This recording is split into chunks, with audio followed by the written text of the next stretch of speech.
Alors pour comprendre comment ces technologies, puisqu'il y a un ensemble de technologies, peuvent être accessibles, intéressantes pour des entreprises et des PME, il faut essayer de définir un peu ce qu'on entend par intelligence artificielle. Cette nouvelle tendance d'IA basée sur les données, elle est dite probabiliste, et là c'est complètement différent puisque on va nourrir finalement des algorithmes avec des données pour essayer de leur faire deviner, apprendre un certain nombre de choses. Le machine learning, qu'est-ce que ça veut dire?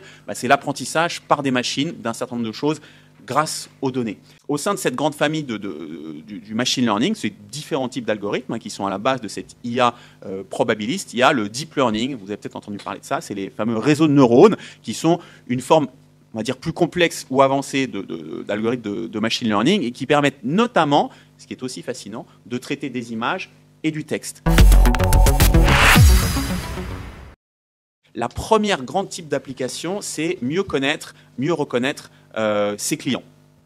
Je peux apprendre à mon modèle d'intelligence artificielle à reconnaître des clients à risque. Deuxième grand type de service qu'on peut faire avec l'IA, c'est améliorer finalement les processus de production, quel que soit le type d'entreprise. Mais si on prend l'exemple d'une entreprise qui a des machines, qui a un outillage industriel, ça peut être par exemple de mettre en place un système de maintenance prédictive, où plutôt que de faire la maintenance de son appareil tous les 18 mois, comme le veut la règle du constructeur, vous allez apprendre à votre système à reconnaître les petits défauts de fonctionnement, les anomalies mathématiques qui vont provenir de données issues de capteurs que vous allez pouvoir mettre sur votre machine et ainsi pouvoir faire la maintenance au bon moment. Dernière grande famille d'applications qu'on peut mettre en place, c'est utiliser ces systèmes d'IA pour faire du traitement documentaire et finalement améliorer des processus internes de support à l'entreprise. Traiter les factures, traiter tout type de documents. Quand on a beaucoup de matière documentaire à traiter, on va apprendre aux algorithmes à reconnaître, à traiter automatiquement ces documents. Tu as donné 3 cas d'usage à savoir. Mieux connaître, mieux servir ses clients. Donc pour une PME, ça veut dire concrètement déployer une solution qui va lui permettre de mieux cibler et donc son nouveau business ou de manager son churn pour éviter de perdre des clients, c'est ce que je retiens. Améliorer les processus de production, donc moins coûteux, plus rapide, moins dangereux aussi potentiellement. Et enfin, tu as parlé d'automatisation d'un certain nombre de process répétitifs auparavant réservés à la tâche humaine. Jasper, c'est un outil qui aide les petites entreprises à automatiser leurs tâches de marketing des médias sociaux ou marketing courriel. Exemple, hier soir, j'avais une conférence, j'ai utilisé le logiciel pour pouvoir, avec des mots-clés sur entrée, introduction, pardon, plan de charge, conclusion. Et Jasper m'a sorti en 2 minutes 1500 lignes de tout ce que je voulais. Une start-up également qui s'appelle Algolia, qui développe des API permettant d'intégrer des fonctionnalités de recherche rapide sur Internet. La différence avec d'autres moteurs de recherche, c'est que Algolia nous permet, par l'utilisation de synonymes, la recherche de contenu dans des langues différentes, prend en compte les fautes d'orthographe également. Et l'originalité, c'est qu'elle développe en moins d'1 seconde des réponses rapides sur le moteur de recherche.